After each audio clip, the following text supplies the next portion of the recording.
제가 이제 맡은 주제가요, 위기 학생의 이해와 대안 교육 이렇게 됩니다. 이 위기 학생과 이제 대안 교육이 어떻게 관계가 될까? 사실은 좀 좁은 의미의 대안 학교를 생각을 하면서 이제 부적응 학생이라든지 학교 중도 탈락 학생에 대한 대안적 교육을 생각하는 분들은 이게 바로 이렇게 와닿겠습니다만은, 사실은 위기 학생만이 아니라 상당히 많은 다른 형태의 교육을 생각하는 학생들이 또 대안 교육에 지금 참여하고 있지 않습니까? 그런 의미에서 저는 이 협의의 위기와 이 광의의 위기로 좀 구분을 해서 여러분들이 생각을 하시면 좋을 것 같습니다. 그래서 좁은 의미의 위기 학생들을 위해서도 대안 교육이 필요하고, 좀 넓은 의미의 위기 학생을 위해서도 대안 교육이 필요하다, 이런 관점에서 제가 말씀을 드리도록 하겠습니다. 오늘 제가 전해드리는 이 내용은 사실은 대안학교, 또 우리 등록된 대안교육기관도 마찬가지겠습니다만은, 대안학교 안에서도 얼마든지 위기 학생이 발생할 수가 있어요. 그래서 그런 학생들을 어떻게 우리가 초기에 발견할 수가 있고, 또 미리 예방할 수가 있고, 또 적절하게 개입을 해서 그 학생들을 지도할 수가 있는지에 대해서도 굉장히 또 도움이 될 수 있는 내용이라고 생각을 합니다. 그래서 짧은 시간이지만 함께 또 내용에 주목해 주시길 바랍니다. 먼저 이 위기 학생 관련 개념을 이해하는 것만으로도 굉장히 우리가 오늘의 이 청소년들을 다양하게 이해할 수 있는 그런 그 기회가 된다고 생각을 합니다. 이 위기 학생과 관련된 용어가 너무너무 많은 거예요. 그러니까 대표적으로 이제 학업 중단 청소년, 이제 이런 말을 많이 씁니다만은, 이때 이 학업 중단이라고 하는 건 학교 중단하고는 또 다른 거죠. 그러니까 학교를 그만두지 않아도 학업을 중단할 수가 있고, 또 학교를 그만둔다고 하더라도 학업은 지속될 수가 있죠. 홈스쿨링을 통해서든지 아니면 미인가 대안학교를 통해서라도 학업은 진행될 수가 있는 거기 때문에 학교 중단이라는 개념보다는 이 학업 중단이라는 개념이 이제 굉장히 설득력 있는 개념이 되겠습니다. 청소년이라고 하는 거는 우리가 청소년 복지법에 보면은 9세부터 24세로 돼 있어요. 그런데 사실은 19세 이상이면 이제 성년이기 때문에 대부분은 이제 9세에서 19세 정도를 우리가 좁은 의미의 청소년으로 그렇게 이해를 하고 있습니다.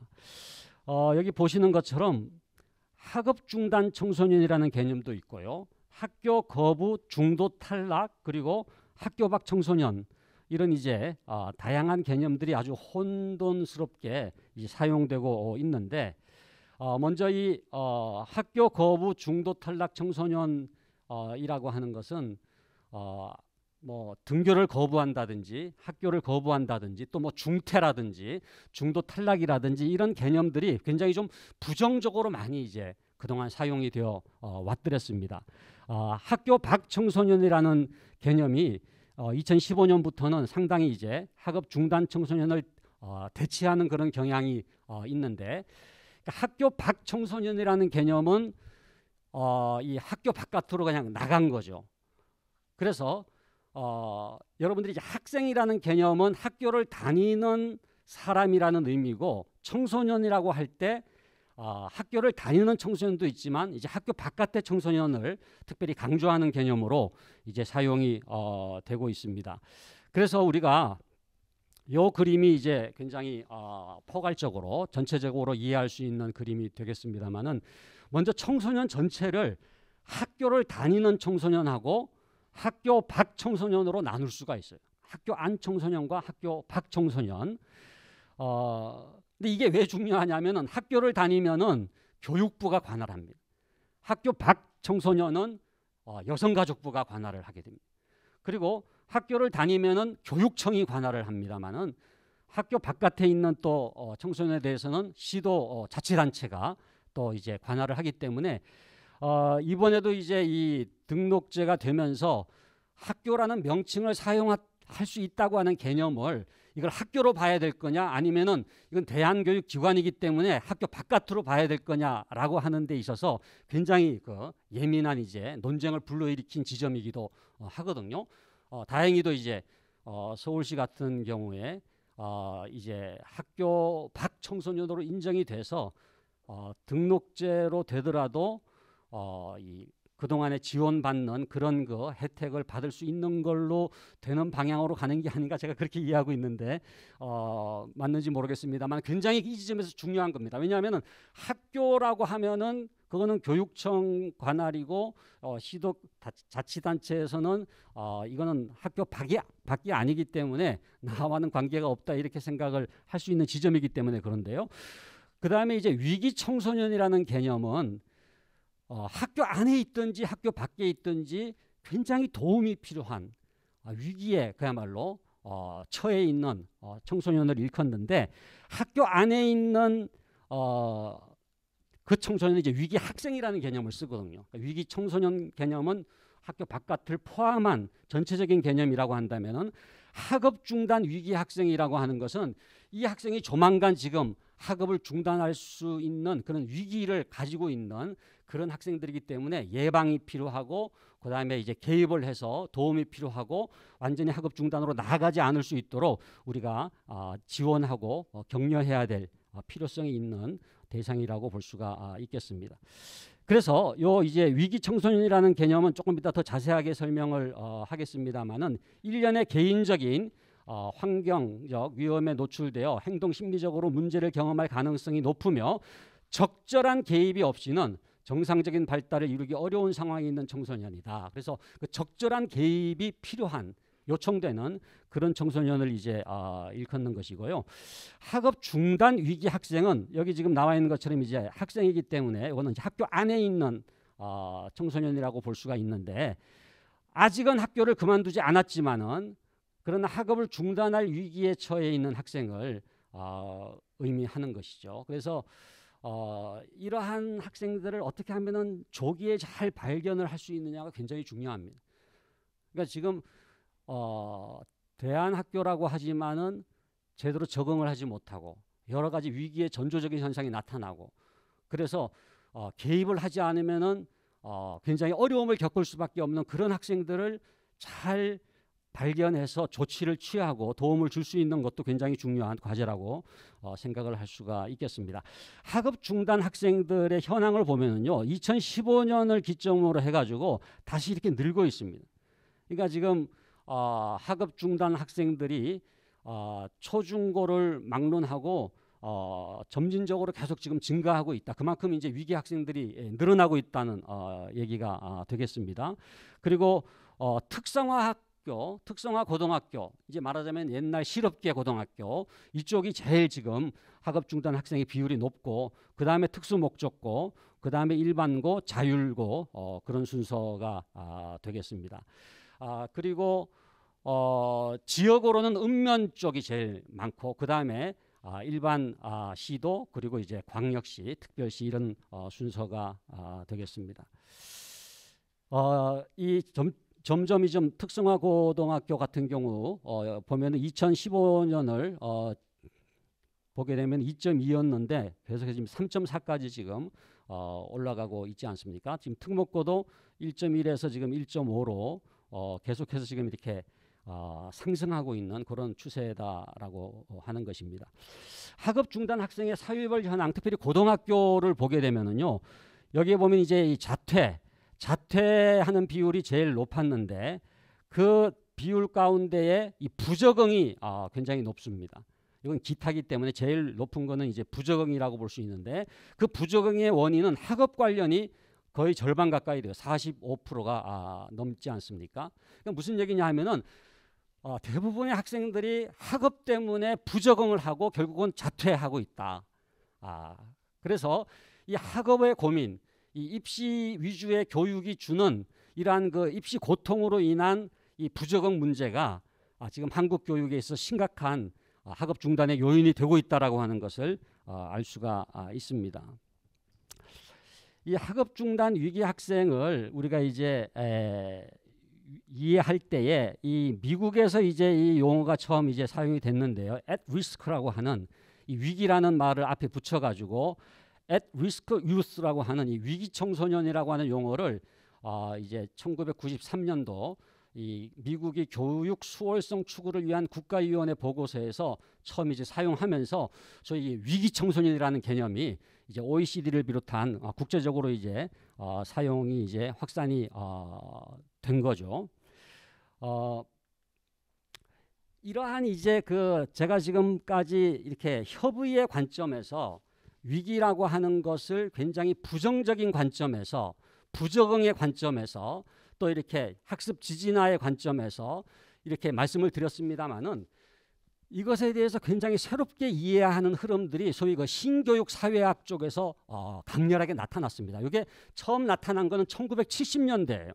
1970년대부터 소위 여러분들 아시는 그 소위 이반 일리치의 그 탈학교 사회 있지 않습니까? 디스쿨링 소사이어티라고 하는, 그러니까 학교라고 하는 것이 오히려 더 고통스러운 장소고 그렇기 때문에 그 학교를 오히려 떠나는 것이 교육이다라고 하는 이러한 그 비판적인 관점이 이제 제기가 된 거죠. 이 라이머의 소위 그 학교는 죽었다, School is dead이라고 하는 그런 책도 나오지 않았습니까? 그 흐름에서 굉장히 주목받을 수 있는 학자가 이 윌리스라고 하는 학자예요. 이 윌리스는 소위 그 저항이론을 주장을 했는데요. 이분이 이제 전통적인 소위 그 비행이라든지 여기도 지금 기록해놨습니다만 비행, 일탈, 문제 행동 같은 거를 부정적으로만 보는 것에 대해서 반대를 피력을 하면서 비행이나 일탈이나 문제 행동이 개인의 결핍 때문에 일어난 게 아니라 이게 사회적인 문제라는 거예요. 그렇기 때문에 노동 계급의 자녀들이 스스로 노동을 자기의 진로로 선택하는 것은 일탈적인 것이 아니라 저항적인 것이다, 이렇게 해석을 하는 거죠. 그러니까 왜곡된 사회 제도나 어떤 그 기존의 기득권의 문화에 대해서 소위 그 레지스턴스 하는 행위로서의 위기를 이해를 하는 겁니다. 그러니까 위기를 긍정적으로 어떤 점에서는 또 개인의 결핍 문제라고 보기보다는 사회 비판적인 어떤 기능으로서의 위기를 인식을 이제 하는 거죠. 그래서 전통적으로 이 결핍 모형에서는 비행이나 일탈이나 문제 행동을 지적 능력의 결핍이나 가정 환경의 결핍으로 이제 이해를 했어요. 주로 이제 개인의 관점에서 본 거죠. 그러니까 뭐 가정 환경이 안 좋다든지 뭐 노력을 안 한다든지 기본적으로 지능이 떨어진다든지 뭐 대인관계가 부족한다든지 아니면 어떤 심리적인 문제가 있다든지 이런 주로 이렇게 뭔가 그 아이가 개인적으로 부적응할 수밖에 없는 요인을 갖고 있었기 때문에 그런 비행이나 일탈이나 문제 행동이 있었다라고 보는 관점에서부터 윌리스는 이제 저항이론을 얘기를 하는데 오히려 그 행위자를, 그 아이를, 학생을, 청소년을 능동적이며 창의적 행동 주체로 인식을 하는 거예요. 예를 들어서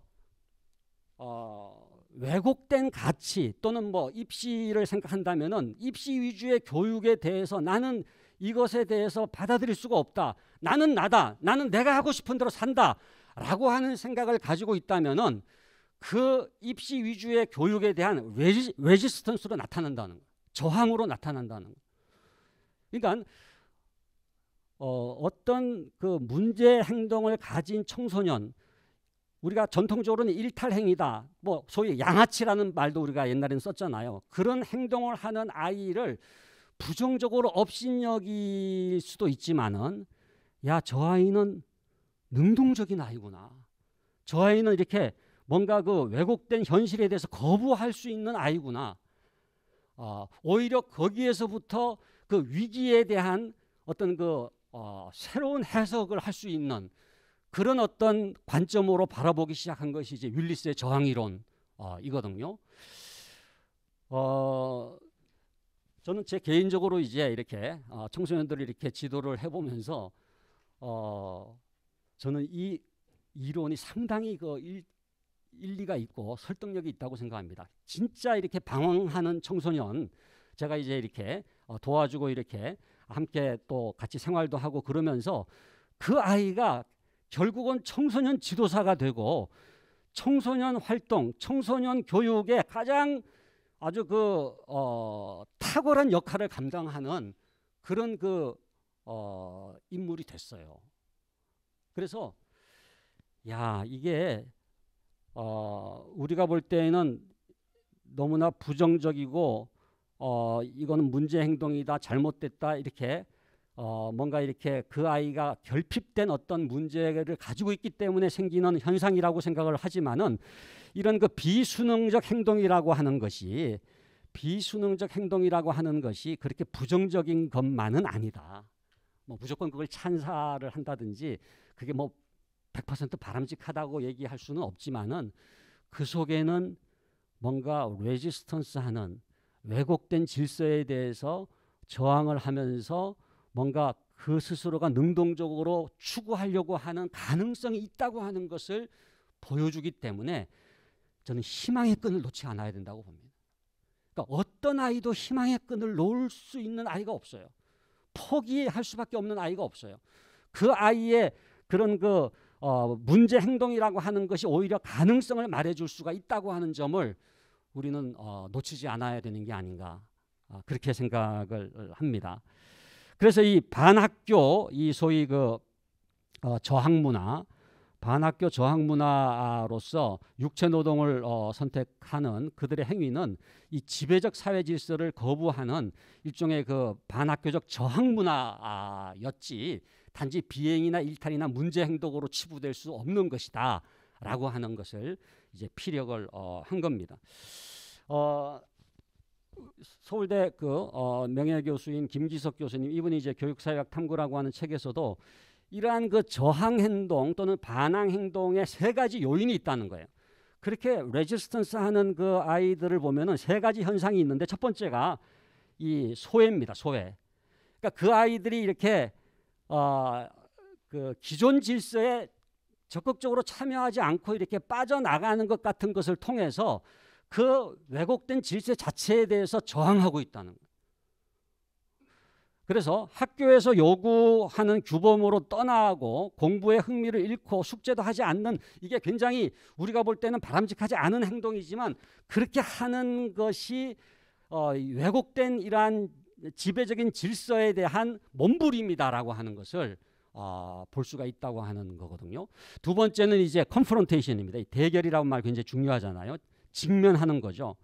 그러니까 학생으로서 당연히 해야 될 것을 거부하고 처벌당하고 내가 매를 맞고 무슨 정학을 당해도 나는 절대 내가 두발 자유화 예를 들어서 우리가 한때 이슈가 있었지 않습니까? 근데 내가 머리를 기르고 싶다라고 하는 것을 포기하지 않고 내가 유지함으로써 내가 유기정학을 당하면서도 자기의 어떤 신념을 이렇게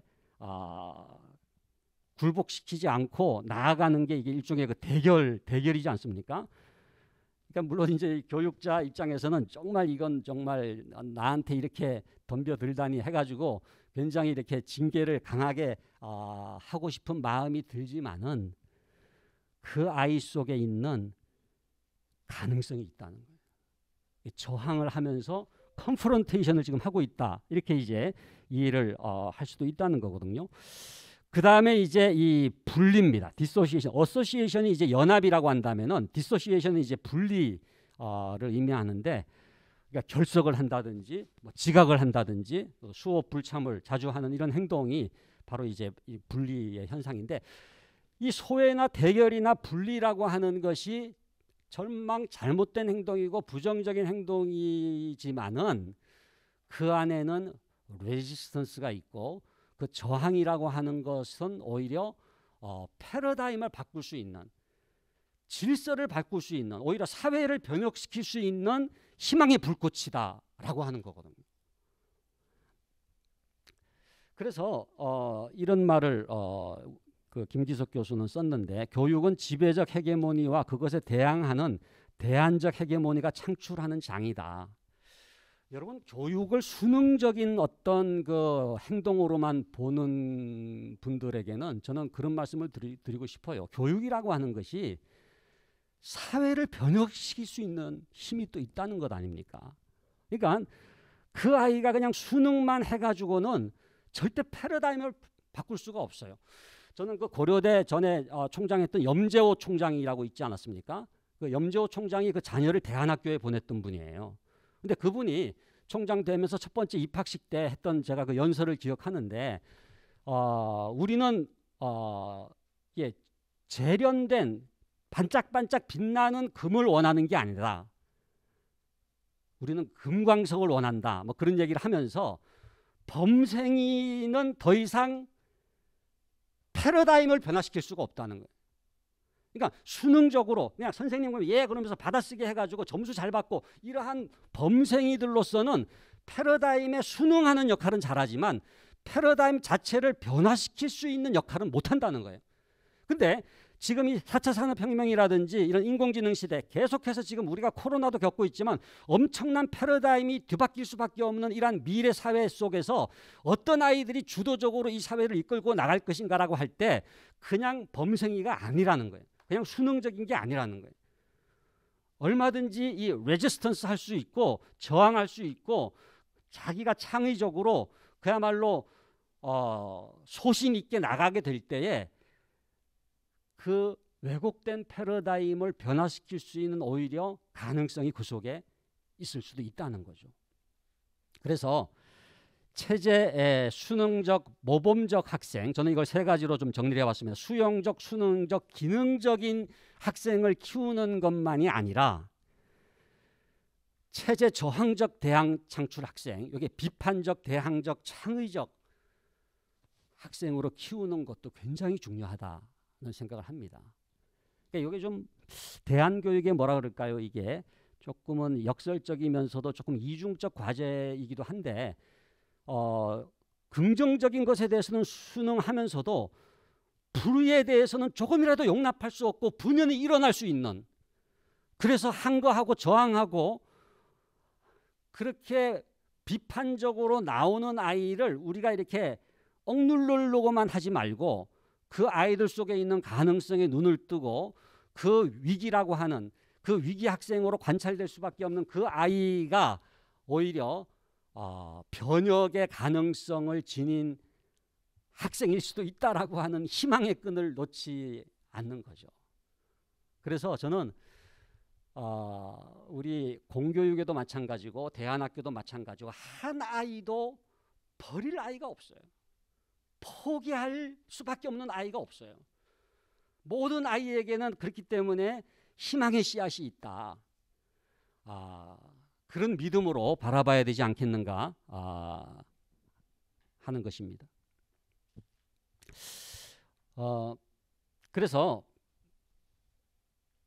그 다음에 넘겨주시면은 이제 지금 이제 대표적으로 저는 이제 이 위기 학생 유발 요인을 조금 우리가 사회학적으로 이해를 한다면은 심리적으로는 결핍으로부터 왔고 뭐 개인의 문제라든지 가정 환경이라든지 무슨 뭐 또 뭐 왕따라든지 뭐 학폭이라든지 이런 데서부터 찾는다고 한다면은 조금 더 사회학적으로 우리가 이 위기 학생의 유발 원인을 분석을 한다면은 저는 획일화된 입시 위주 교육이라고 하는 것을 얘기하지 않을 수가 없습니다. 그러니까 공교육이 너무나 분명하게, 이건 뭐 사교육 시장도 마찬가지지만 입시 위주의 교육으로 전락을 해버렸잖아요.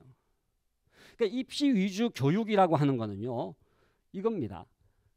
입시가 교육 목적이 되어버렸어요. 그러니까 교육이 어떤 전인적인 인격체를 양성하는 게 아니라 어느 대학에 갔느냐, 뭐 스카이를 얘기합니다마는, 인서울을 얘기합니다마는 그것이 교육 목적이 되어버린 교육이죠. 그러면은 교육 목적의 왜곡만이 아니라 교육 내용의 왜곡이 나타나는데 그게 뭐냐면 입시에 나오는 것만 배우는 거예요. 입시에 나오지 않는 교과목은 아예 그들도 보지도 않는 거죠. 그 다음에 교육 방법도 뭡니까? 요령입니다. 누가 더 정답 짓기를 잘하느냐의 교육으로 전락해버리는 거예요. 그 다음에 네 번째는 교육 평가가 왜곡됩니다. 평가라고 하는 것은 그 아이를 격려해서 더 온전한 방향으로 나아갈 수 있도록 피드백을 주는 건데 그게 아니라 결국은 점수가 몇 점이냐라고 줄 세우기로 전락을 하는 거죠. 그래서 저는 지금 이 한국의 교육을 지배하는 가장 큰 이데올로기가 있다면은 그건 자본주의도 아니고 무슨 뭐 민주주의도 아니고 입시 이데올로기라고 생각합니다. 그러니까 입시 이데올로기라고 하는 것에 포로가 된 오늘날 이 한국 교육이 가지고 있는 네 가지 특징이 있는데 그게 바로 획일주의. 그야말로 답은 하나잖아요. 정답 하나. 그러니까 모든 아이들의 그 개성과 다양성이 무시되고 그냥 정답 찍기로 똑같은 제품을 그야말로 만들어 나가는 거예요. 붕어빵을 찍는 거죠. 굉장히 다른 아이들을 인풋으로 넣어가지고 아웃풋으로 뽑을 때에는 입시 위주 학생들로 그냥 하나의 제품으로 그냥 뽑아내는 것 아닙니까? 이거에 대해서 저항하는 게 대한교육이라고 생각합니다. 그러니까 개인적으로도 이런 획일주의 교육에 항거하는 아이들이 지금 대한학교로 오고 있어요. 그리고 부모님들 가운데에도 야 이건 아니다. 내가 이런 입시 위주 교육을 받아봤지만 이건 아니다라고 생각하고 그 아이만의 어떠한 빛깔과 색깔과 끼와 재능과 꿈을 살려주는 교육을 해야 되겠다라고 하는 그런 이제 하나의 그 대안적 교육의 흐름이 지금 우리나라에도 지금 이렇게 아름다운 대안교육 운동으로 지금 나타나고 있지 않습니까? 두 번째가 경쟁주의예요. 그러니까 이런 획일주의는 당연히 따라 나오게 되는 게 그야말로 내신 성적 가지고 그죠? 정말 협력을 배워야 될 같은 반의 학생과 함께 그야말로 피 튀기는 경쟁을 할 수밖에 없는. 그래서 1등부터 꼴등까지 그야말로 줄을 세우고 그야말로 생존 경쟁에 약육 강식에 그러한 대열로 아이들을 몰아넣는 것이 지금 입시 이데올로기다. 그리고 철저하게 개인주의죠. 그러니까 개인의 영달, 개인의 출세, 개인이 뭐 어느 대학 가고 무슨 법대 가고 무슨 의대 가서 변호사가 되고 의사가 되는 개인의 출세주의가 결국은 지배를 하게 되는 것이고, 그리고 입시 지상주의라고 하는 것은 어느 대학에 들어갔느냐 자체만으로 이미 내가 가치 있는 삶을 살았다고 생각할 정도로 입시가 그야말로 삶의 지상 목표가 되어버린 그런 이제 현실이 된 겁니다. 이러한 입시가 지금 모든 교육 고통의 뿌리거든요. 여러분 청소년 자살이 지금 몇 명인지 아십니까? 최근에 나온 통계를 보니까 957명이더라고요. 한 해에 청소년 자살하는 숫자가 957명이에요. 그러니까 하루에 3명씩 자살한다는 거잖아요. 제가 그래서 식사 때마다 자살한다 이렇게도 생각을 하게 되는데, 아침 먹을 때 1명, 점심 먹을 때 1명, 저녁 먹을 때 1명. 그러니까는 매년 세월호 3척씩이 침몰하고 있는 그런 이제 현상이거든요. 지금 빠른 속도로 OECD 국가 가운데 청소년 자살률이 지금 아주 급증하고 있습니다.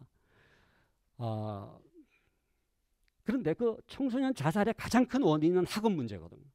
그 학업 문제라는 건 딴 게 아닙니다. 입시입니다. 입시 위주의 교육이에요. 그러니까 입시 위주의 교육은 다른 말로 얘기하면 죽음의 교육이라고 말할 수 있어요. 아이들 지금 죽음으로 내몰고 있는 거예요. 살았어도 죽지 못해 사는 거예요. 이게 실제 있었던 일인데 여러분들도 옛날에 보도를 보셨을지 모르겠는데, 한 여학생인데 공부를 열심히 해가지고 이제 대학에 들어갔어요. 그래가지고 엄마 이제 내가 하고 싶은 거 뭐든지 해도 돼. 그러니까 엄마가 그래 이제 너 그 대학 들어갔으니까 뭐든지 하고 싶은 대로 해 하니까 얘가 자살을 한 거예요. 학교 폭력이라고 하는 것도 사실은 따지고 보면은 학교 폭력이라고 하는 것도 이 입시가 만들어낸 하나의 그 결과물이라고 생각합니다. 그러니까 이 경쟁이 결국은 심각한 폭력으로 나타나는 거예요. 그러니까 그런 점에서 이 사교육 팽창이나 이 모든 이 사슬들을 이렇게 추적해 들어가 보면은 결국은 이런 그 입시 위주의 교육의 하나의 그 폐해로 나타나는 증상들이거든요. 그래서 요거를 한번 좀 설명을 드리면은요, 제가 이제 원래 전공을 이제 시험의 사회학을 전공했습니다. 그러니까 시험이라고 하는 것을 사회학적으로 분석하니까 너무너무 의미 있는 것들이 많이 나오더라고요. 그 중에 하나가 이건데요. 그러니까 이그제미네이션이라고 하는 뭐 입시를 비롯해서 시험이라고 하는 것은 원래는 이 문화라고 하는 전체 우리가 배워야 될 게 이게 문화입니다. 그러니까 우리 아이들이 인류의 문화를 배워야 돼요. 우리 선조들이 이때까지 축적해 놓은 이러한 문화들을 배워야 되는데 그 문화를 다 가르칠 수가 없으니까 커리큘럼으로, 그죠? 교육 과정으로 이게 일부분 1차적 선택이 이루어지잖아요. 근데 그 교육 과정을 이제 배웁니다. 국어, 영어, 수학 해가지고 뭐 지금 뭐 사회 뭐 사탐 해가지고 다 배웁니다. 근데 시험이라고 하는 것은 그 중에서도 아주 일부잖아요. 이게 이제 2차적 선택이 이루어지는 거죠. 그런데 놀라운 것은 그 다음부터는 이게 이거를 지배하는 거예요. 시험이 교육 과정을 지배합니다. 그러니까 이그제미네이션이 커리큘럼을 지배하는 거예요. 그리고 커리큘럼이 컬처를 지배해버립니다. 그러니까 사실은 엄청난 컬처를 배워야 됨에도 불구하고 이그제미네이션으로 말미암아, 입시로 말미암아, 시험으로 말미암아 왜곡이 나타나는데 결국은 시험에 나오는 것만 공부를 하는 거예요. 결국은 입시가 커리큘럼이 돼버리는 겁니다. 입시가 문화가 돼버리는 거예요. 이게 이제 소위 그 통제자에 따른 시험의 종류와 성격이라고 하는 건데, 이게 왼쪽에 보면 이게 국가가 있잖아요. 맨 오른쪽에는 자기평가입니다. 여러분들도 이렇게 뭐 각자 이렇게 뭐 각자 채점해봐 해가지고 뭐 각자 몇 점 나왔는지 확인해, 이렇게 되는 건 자기평가죠. 이건 제일 경쟁적이지가 않아요. 그래서 보다 더 국가적으로 갈수록, 그러니까 학교에 기말고사, 중간고사, 수업중평가, 자기평가가 있습니다만 이쪽으로 올수록 비경쟁적이지만 국가 쪽으로 갈수록 경쟁적이 되는 거예요. 그리고 굉장히 이게 포멀해집니다. 형식적이 돼요. 이건 비형식적, 인포멀해요. 그리고 자기평가는 인터널, 내재적이지만 이건 익스터널해요. 외재적이에요. 그래서 외재적이라고 하는 건 뭐냐 하면은 그 시험을 어떻게 받느냐에 따라서 사회 지위가 결정돼 버리는 거예요. 그러니까 굉장히 중요한 어떤 그 소시오 이코노믹 스테이터스가 결정될 수밖에 없는 그런 시험일수록 경쟁적이고 형식적이 되는, 그만큼 더 이렇게 지배적이고 컨트롤, 통제력이 강한 그런 이제 성격을 지니게 되는 거거든요. 그러니까 제가 왜 이런 설명을 드렸느냐 하면은 아까 지금 말씀드린 것처럼 이러한 그 입시 위주의 교육이 팽배한 것 때문에 획일적인 어떤 가치관에 의해서 지금 지배당하기 때문에 레지스턴스 하는 아이들이 있어요. 이건 아니다. 나는 나다.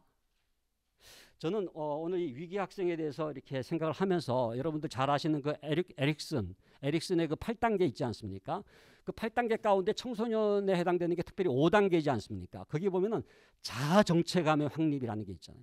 자아정체감. 그리고 이제 정체감 혼란, 그 위기, 그 두 가지 위기 속에서 과연 내가 자아정체감을 확립할 수 있느냐 아니면 정체감 혼란을 겪느냐의 시기가 바로 이 청소년기이지 않습니까? 그러니까 사실은 모든 사춘기 아이들이, 모든 청소년 아이들이 위기 학생이에요. 그러면은 그 시기는 정말 고민하면서 내가 누군지 자기 정체성을 깨닫고 자기 끼를 깨닫고 자기 재능과 자기의 비전과 자기의 꿈을 깨닫고 그래서 자기의 삶을 이렇게 그려갈 때인데 입시라고 하는 게 획일적으로 누르니까 저는 우리나라의 이 굉장히 중요한, 이거는 세계 교육학회에 그야말로 보고할 만한 일이에요. 한국에는 에릭슨의 5단계가 청소년 시기에 일어나지 않고 대학 들어간 다음에 시작된다. 소위 그 딜레이가 이루어지는 거예요. 그러니까 입시 때문에 자기가 누군지 고민하고 내가 뭘 하고 싶은지 고민할 때 내가 그냥 시험 치고 입시 치고 수능 치고 대학 들어간 다음에 고민하자라고 이 정체성 이 과제를 딜레이 시키는 거예요.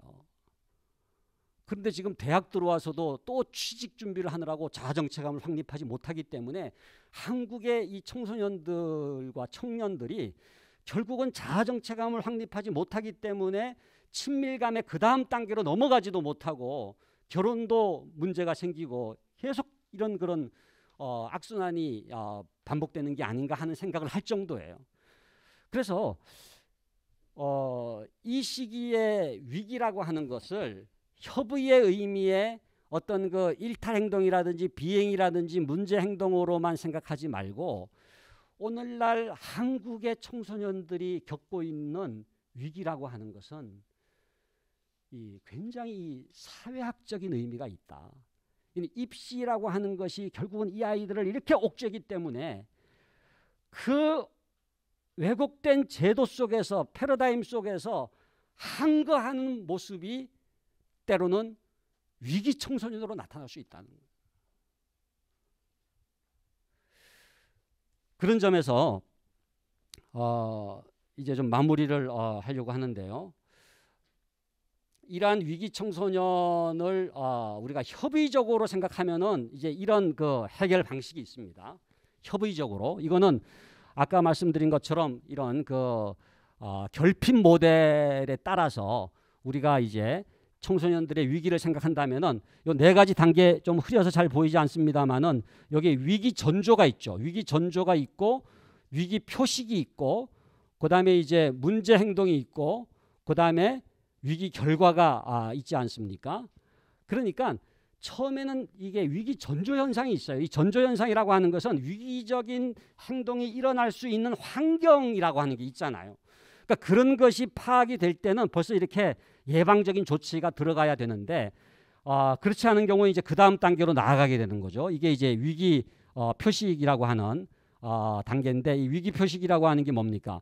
결국은 가정 불화라든지 또 부모가 이혼한다든지 그래서 이러한 그 이제 갈등들이 이제 일어나게 되는 것을 의미하고요. 그다음에 이제 문제 행동이 나타나는 거죠. 무단 결석을 한다든지 학교 폭력이라든지 가출이라든지 이런 이제 문제 행동이 나타나게 되고 이게 이제 위기 결과로서 결국은 학업 중단 그리고 자살 뭐 범죄 이렇게 나타나게 되기 때문에 어떤 아이를 볼 때 얘가 지금 위기 전조 현상인지 아니면 위기 표식인지 아니면 문제 행동인지 위기 결과인지를 진단할 필요가 있고 요거에 맞춰서 이제 대처를 해나갈 필요가 있겠습니다. 일반적으로 학업 중단 위기 학생의 특징을 보면은 학교 생활에 있어서 재미를 못 느껴요. 그래서 매사에 귀찮아하고 더 이상 의미를 두지 않고 학교에 대해서 그리고 이제 학교 밖의 문화를 동경을 하는 그런 이제 특징이 있죠.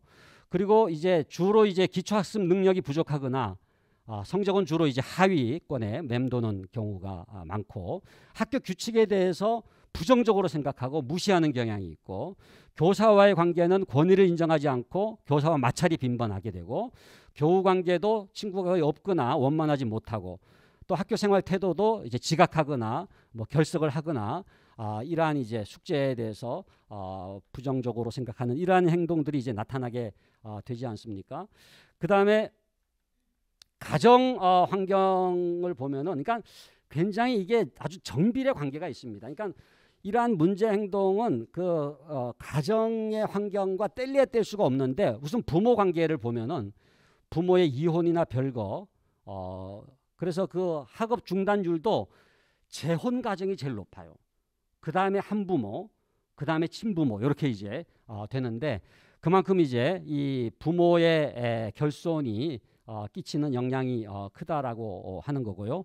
그리고 가정 내 의사소통이 대화가 부족하고 부모가 일방적이고 또 폭력적인 그런 이제 소통 방식을 취하는 거, 사회 경제적으로는 경제적 수준이 이제 낮은 그런 그 가정 환경이 이제 많다고 하는 거죠.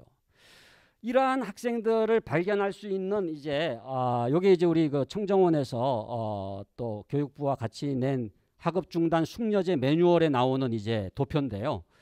여기에 보면은 이 6단계 부정적 경험의 단계, 내면적 갈등 단계, 부적응 행동 단계, 도움의 부재 단계, 강화와 촉발의 단계, 학업 중단의 단계로 이렇게 나타나는 거거든요. 그러니까 마지막 학업 중단이 일어나게 되는 그 전 단계가 있어요. 그래서 처음에 부정적 경험의 단계라고 하는 거는 좀 사소하게 보일 수가 있지만은 아이가 학교 공부하기 싫어하고 학교 다니기 싫어하는 그런 어떤 경험들이 이제 시작이 되면서 내면적 갈등 단계를 거쳐서 이제 부적응 행동 단계가 나오면 이때부터 이제 이 표출되는 단계이지 않습니까? 지각과 결석이 반복되고 그리고 이제 무단조퇴, 수업 태만, 교칙 위반이 이제 빈번해지는 단계죠. 도움의 부재 단계. 근데 이때에 뭔가 도움이 일어나고 개입이 돼가지고 부모가 적극적으로 개입하든지 선생님이 개입하든지 아니면 친구가 개입해가지고 문제를 해결하면은 다시 이렇게 돌아갈 수가 있는데 그렇지 않으면은 도움의 부재 단계로 나가게 돼요. 도움의 부재 단계라고 하는 것은 부모나 교사의 관여나 적절한 개입이 없는 반면에 학생의 부적응 문제가 증폭되는 그런 이제 단계를 얘기를 하는 거죠. 그리고 그러면 이제 내가 이제 그만둬야 되겠다, 학교를 뭐 때려쳐야 되겠다 이런 결심이 확고해지면서 결국은 학업 중단이 이제 일어나게 된다. 근데 저는 그 대안학교들도 이렇게 보면은요, 대안학교의 아이들이 다 그 학교의 이념대로 잘 따라가는 게 아니더라고요. 그 아이들 중에서 요런 지금 소위 그 학업 중단 위기 학생이 있을 수가 있어요. 그래서 요런 그 흐름에 있어서 지금 이 아이가 어느 단계에 있는지를 캐치를 하고 조치를 취해야 하는 학교를 통해서 그 아이가 이런 위기 학생으로부터 이제 벗어날 수가 있는 거죠. 요 그림을 보면은요, 이제 이 지역사회 요인은 거시적인 수준입니다. 가정학교 요인은 중간 수준이고요. 개인 요인은 이제 이거 미시적 수준인데 미스프린트가 되어 있습니다만은 이 여러분들이 그 교육 생태학이라고 있지 않습니까? 교육 생태학을 보면은 매크로 시스템이 있고 마이크로 시스템이 가장 미시적인 거죠. 그러니까 미시적인 거는 개인의 심리적인 거지만 상당히 마이크로한 것만이 아니라 매크로한 게 영향을 끼치는 거거든요. 그래서 학업을 중단하는 아이를 둘러싼 교육 생태계가 어떤지를 파악하는 게 굉장히 중요합니다. 그러니까 여러분들 학교에 다니는 아이들 한 명 한 명의 교육 생태계를 파악을 하면은요, 그 아이의 심리적인 상황이 있지만은 가정 환경이 있잖아요. 그리고 학교에서의 그 교우 관계가 있잖아요. 그러나 더 나아가서는 지역 사회가 있고요, 주변에 환경이 있고요, 매스컴이 있고요, 그 다음에 아까 제가 얘기한 입시 위주의 교육이 있고요. 그리고 이 사회의 만모니즘적인, 이 사회의 그런 그 배금주의적인 이러한 그 가치관이 이제 팽배한 거죠. 그래서 이 학업 중단 예방에 초점을 우리가 맞출 때에 일반 학생들부터 우리가 예방 조치를 취해야 됩니다. 그러니까 일반 학생들이 모두 다 학업 중단의 가능성이 있는 아이들이에요. 그러니까 그 아이들이 계속적으로 이 학업 중단으로 가지 않을 수 있도록 미리미리 예방하는 교육이 일반 학생들에게는 필요하고요. 그 다음에 학업 중단 위기 학생들에 대해서는 조기의 발견이 중요합니다. 그리고 원인을 이해하고서 개입을 해야 되죠. 교사가 개입하고 부모가 개입을 해야 되겠죠. 그 다음에 세 번째로는 학업 중단을 해버린 청소년에 대해서는 그 청소년을 위한 맞춤형 지원 체제가 국가에서 제공되는 것도 있고 또 지방자치단체에서 제공되는 게 있는데 그러한 것들을 잘 연결시켜주는 그러한 전문성이 또 필요하다고 볼 수가 있겠습니다. 그 중에 이제 대표적인 게 이제 학업 중단 숙려제예요. 학업 중단 숙려제는 마치 우리가 이혼 같은 것도 요즘에 이렇게 일정 기간을 통해서 숙려를 할 수 있도록 하지 않습니까? 근데 무조건 자퇴, 뭐 학업 중단 이거를 그냥 하는 게 아니라 2주 이상 숙려할 수 있는 기간을 두고서 그 기간 동안에 상담이나 적절한 프로그램을 통해서 그 아이가 학업을 중단하지 않으면서 지속적으로 학교를 다니면서도 고민을 해결할 수 있는 방법을 찾아 나가는 그런 제도라고 말씀을 드릴 수가 있겠습니다. 그리고 위 프로젝트, 위라고 하는 건 여러분도 아는 것처럼 위, 우리들, 그리고 에듀케이션, 이모션, 감성의 이 세 개 이니셜을 합쳐서 우리가 위 프로젝트라고 얘기하는데 지금 그래도 이렇게 위 프로젝트에 있어서는 상당히 지금 체계적으로 지금 발전을 이제 하고 있기 때문에 이러한 그 위 프로젝트의 도움을 받아서 여기 나와 있는 것처럼 위 클래스가 있고요, 그죠? 단위 학교에 위 클래스가 있고 그 다음에 2차 안전망으로 위 센터가 있고 그 다음에 이제 시도교육청에 위 스쿨이 있지 않습니까? 그래서 이 위 프로젝트의 도움을 받아서 이 아이가 이 위기적인 학생의 그 굴레에서 벗어날 수 있도록 우리가 도와줄 수가 있겠고요. 대안교실입니다. 지금 뭐 잘 되는 학교도 있고 잘 안 되는 학교도 있지만 저는 선생님에게 굉장히 달려 있는 것 같아요. 정말 사명감이 있고 아이들 아까 제가 말씀드린 것처럼 한 아이에게도 희망을 잃지 않는 그런 선생님이 하시는 대안교실은 잘 되고 있거든요. 그래서 공립학교에 적응하지 못하는 그런 아이들을 위해서 대안교실을 운영하거든요. 그러니까 그 대안교실에서, 그러니까 대안학교라고 학교 바깥에 나가지 않아도 학교 안에서 대안적 교육을 경험할 수 있도록 도와주는 이런 지금 체제가 되어 있으니까 이거를 잘 또 활용할 필요가 있습니다. 그리고 이제 위탁교육제도 아까 우리 장학관님께서 말씀해 주신 것처럼 기존의 미인가 대안학교였지만 이제는 이제 등록 대안학교에 대안교육기관에 이제 국가가 교육감께서 이제 위탁을 하면은 거기에 가서 공립학교에 적을 두고 있지만 거기에 가서 이제 이러한 문제에 대해서 해결을 받을 수 있도록 대안교육을 경험할 수 있도록 하는 그런 이제 제도가 되겠습니다. 그런데 지금 제가 말씀드린 거는 아까 얘기한 것처럼 협의의 위기 학생이잖아요. 요 협의의 위기 학생을 위한 대안학교 유형이 이종태 박사가 나눈 4가지 분류에 따르면은 요 재적응 학교형이에요. 재적응 학교형. 그러니까 저는 그 우리나라의 대안학교가 위기 학생들, 좁은 의미의 협의의 위기 학생들을 위한 대안학교가 많아져야 된다고 생각해요. 근데 의외로 없어요. 의외로 없어요. 그러니까 이 입시 위주의 교육 때문에 상처받고 그야말로 여러 가지 그 문제 청소년이다, 또 뭐 학업 중단이다, 학교 밖 청소년이다라고 낙인 찍힌 아이들을 이렇게 거둬들이는, 그래서 그들에게 다시 희망의 불꽃을 피워오르게 할 수 있는 그런 대안학교들이요 너무 없어요. 그러니까 여러분들이 다른 가치를 추구하는 학교들도 이러한 아이들을 품어 안을 수 있는 저는 여유를 가지는 게 필요하다고 봅니다. 왜냐하면 이런 아이들을 이렇게 케어하는 것도 쉽지가 않고 또 재정적인 어려움도 있고 하다 보니까 몇몇 학교는 지금 굉장히 지금 이게 존립의 위기를 경험하고 있거든요. 근데 제가 말씀드리고 싶은 것은 이거는 하나의 대안학교의 유형이지 모든 대안학교가 무슨 부적응 학생을 위한 게 아니지 않습니까? 그러니까 그런 점에서 여기에 나오는 것처럼 이 재적응 학교만이 아니라 자유학교형이라고 하는 뭐 우리 간디 학교를 비롯해서 니일의 썸머잇 아시죠? 니일의 썸머잇. 그러니까 사실은 대안학교라고 하는 것이 그 아이의 프리덤, 자유를 마음껏 그야말로 이렇게 발휘할 수 있고 그 아이의 가능성을 이렇게 발휘할 수 있도록 도와주는 거기 때문에 지금 이 네덜란드나 덴마크에서 이 자유학교라고 부르는 그 이름 자체가 대안학교의 다른 이름이거든요. 그러니까 자유학교라고 하는 게 굉장히 저는 또 중요하다고 보고, 그 다음에 이제 생태학교형이라고 하는 거는 노작이라든지 그죠? 환경보호라든지 지금 뭐 기후위기 시대에 이런 생태적인 가치를 녹색 가치를 심어주는 게 굉장히 또 중요한 대안적 가치니까. 그리고 이제 고유 이념 추구형, 뭐 발드로프 학교라든지 뭐 종교적 이념도 있을 수가 있고 어떤 철학적이고 가치관적인 고유 이념을 추구하는 그런 대안학교들도 이제 있지 않습니까? 이 전체가 뭐냐 하면은 넓은 의미의 위기 학생을 위한 거예요. 그리고 입시 위주 교육으로 찌들려 있는 이 한국의 청소년들을 위한 대안적 교육이 이루어지는 학교라고 하는 거죠. 저는 이러한 여러분들이 지금 참여하고 있는 대안교육이 분명히 공교육에 도전을 할 겁니다.